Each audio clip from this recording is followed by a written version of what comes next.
Hello, welcome everyone to my 2 cents. Well, I give my 2 cents on movies and whatever the hell I usually want to talk about on this show, but it's usually movies. And today we're going to be talking about John Wick, Chapter 2. Now, before we begin with the review, I'm just going to have a little bit of an update sort of going on what's happening with the whole channel and whatnot. Right now, Kyrie Vlogs Episode 4 is in production right now. Currently, I'm writing a script for it. However, that's mostly going to be on a side burner because right now, I'm working on a co-op commentary with someone. Look forward to that. So far I have to get with him to get his script so then I could work the script together and then send it to him so then he could record his lines, send them to me, and I can edit the freaking video. So that's gonna be a lot of fun. But rest assured, commentary is gonna be in the works, a new one. So hopefully I can wrap up my fucking stupid ass continuity. Oh god, that was a mistake. But anyways, yeah, a new co-op commentary coming soon, followed by Kai Vlogs Episode 4. Outside of that, I also have, I'm going to record sort of my reactions on the sort of Grammys that happened a while ago, since I did tweeted saying that I was going to do that. However, I forgot to bring my camera last week to my college dorm room. So what resulted in that is me trying to record on my laptop's speakers, and the audio was so horribly out of sync that I decided to just postpone it until I get my camera back. So I got it back and I'm gonna record now. I don't even give a shit if it's delayed. It's gonna happen right after this video. Speaking of which, time for the video. So John Wick Chapter 2, if you can't tell, is the sequel to John Wick, the 2014 action film starring Keanu Reeves. So the first John Wick is one of my favorite action films of the past couple of years, which is, I feel like not a stretch for a lot of people to say that, because it's everything that I want in an action film, and I feel like everything that a lot of people do want in an action film. Just fun, well-directed, well-choreographed action, and hopefully a coolish story on the side. And that's exactly what we got from John Wick. Especially compared to a lot of the wasteland of action films that just felt like that they were trying to become the next Bourne series, and it just kind of falls flat. And it's fun just to see a movie that's, bloody, violent as hell, and awesome, and a story that doesn't really take itself too seriously, but at the same time takes itself seriously enough where it's not just a bunch of pandering nonsense, if that does make sense. So when I heard they were going to make a sequel to John Wick, I was both excited and a little bit hesitant. Excited because, well, it's a fucking sequel to John Wick, hell yeah. But hesitant because, for the most part, whenever there is a sequel to a well-beloved action movie, they usually suck. But still, I was planning on going to see John Wick 2 because, if anything, I want to support sort of action movies that I feel deserve to be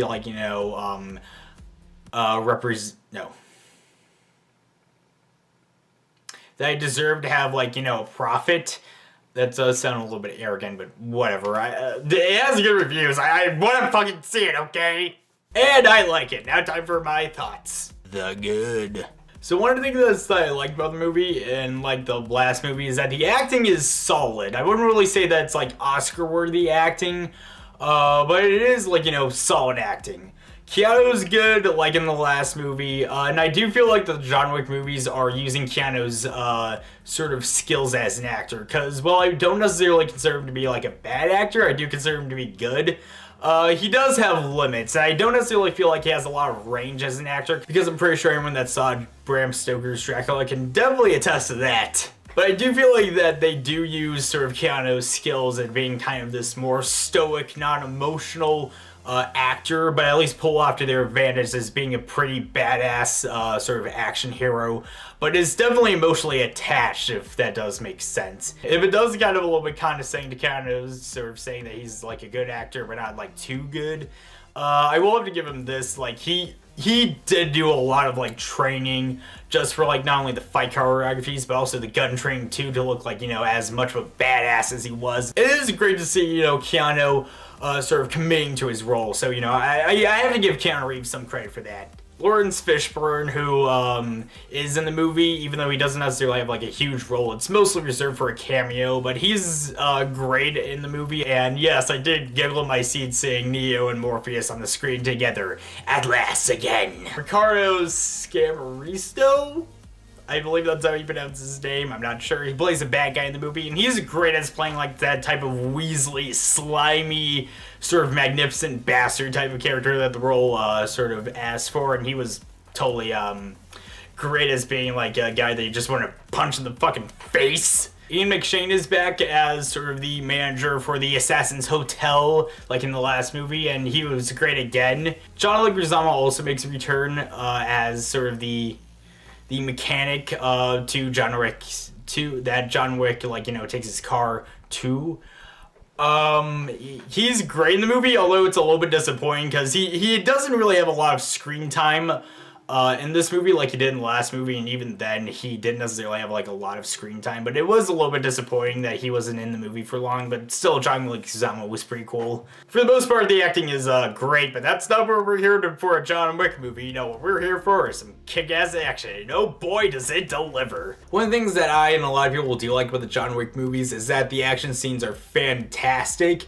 And it's usually something that we don't really get nowadays, and that's action movies that don't rely on like shaky cam or handheld camera and just sort of quick cuts to, like, you know, fix the poorly choreographed action scenes. Because not only are the action scenes well choreographed, but it's also shot in the way where you can, like, you know, take in sort of the gloriness of the totally awesome action. And not to mention that for an action movie, it is well directed. Like, the action scenes are like fantastically directed. The set pieces are great. It's overall like a well-directed action films, and there are a lot of like highlights from this movie that well, I wouldn't necessarily say would blow away some of the action scenes from the first John Wick movie.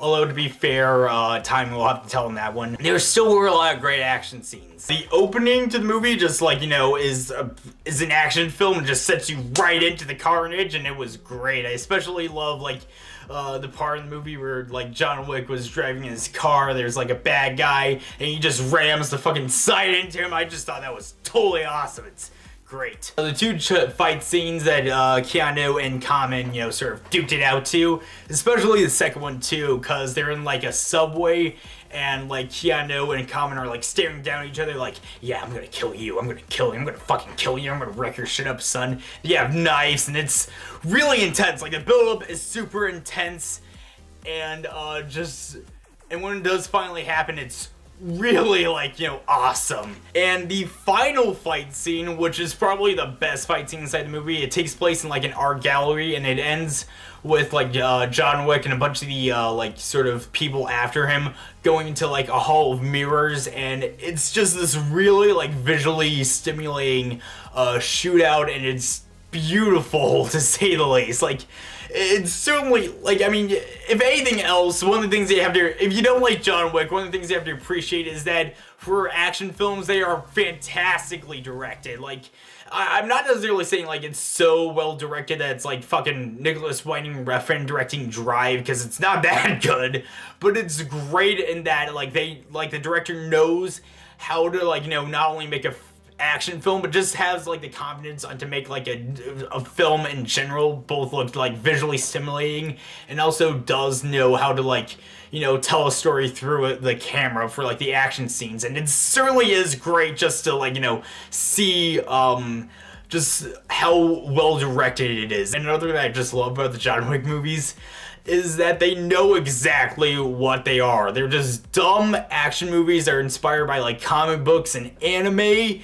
and they're not gonna bullshit around by, like, you know, having a super serious story that's all serious and you're supposed to take it serious, except the story is actually fucking stupid as hell. It's horribly melodramatic, like the fucking Transformers movies. I cannot really get into the Transformers movies. Like, I mean, the action movie, like, I get why people like it. Like, you know, robots punching robots in the face is totally awesome. But then you have like the plot that just takes over the entire action scenes, and it just ruins like any care that I have for the action just waiting, because they're so boring and they're overly dramatic, and the stories are horribly written, and the characters are fucking terrible. Fuck Transformers. Fuck Michael Bay. Fuck the 5th Transformers movie. Fuck the people that are gonna see it just to fucking hate on it. Fuck all of you. I am really not a fan of the Transformers movie, you can't tell. Ugh, I'm just getting my fucking blood ready. Ugh. I like how the John Wick movies are, like, you know, not super serious, where, like, it's so boring and you don't really care about the action that's gonna come up because the stories are, like, you know, terribly written and they're so boring, but at the same time, like, they're not so corny and over the top that, well, it is great that, like, you know, that there's a lot more action, there is story. But at the same time, though, like, the story itself is, like, so dumbed down and just bleh. It's more or less a movie that you just wouldn't watch for, like, guilty pleasure, which, you know, guilty pleasures are fine and all, but honestly, for me, what I consider to be, like, the perfect popcorn blockbuster action movie is a movie that has fun action, knows exactly what it is, and just kind of rebels in the fact that it's, like, you know, dumb, but still at the same time awesome, and they're gonna commit to the awesomeness, and I feel like that's what the John Wick movies are. Just awesome, dumb, fun action films that are well acted, well shot, well directed for the action, well acted, I think that's what I said, and is written in a way where it's cool, but, you know, like, you know, not nearly as, like, cornball or super serious. It's just fun for the sake of just fun, bloody action. And, you know, John Wick and John Wick 2, they both fucking deliver, you know? I mean, when your entire movie takes place in a world full of assassins, and they have, like, this underground sort of laws and currency, and there's a hotel, there's, like, a hotel chain where the assassins live, and they don't necessarily kill each other because they're in a code of honor. It's so fucking, like, you know, corny and silly, but at the same time still awesome, and I'm glad that the John Wick movies are here to share this fucking amazing ass world. But the most important thing that the movie does right is that the dog doesn't die.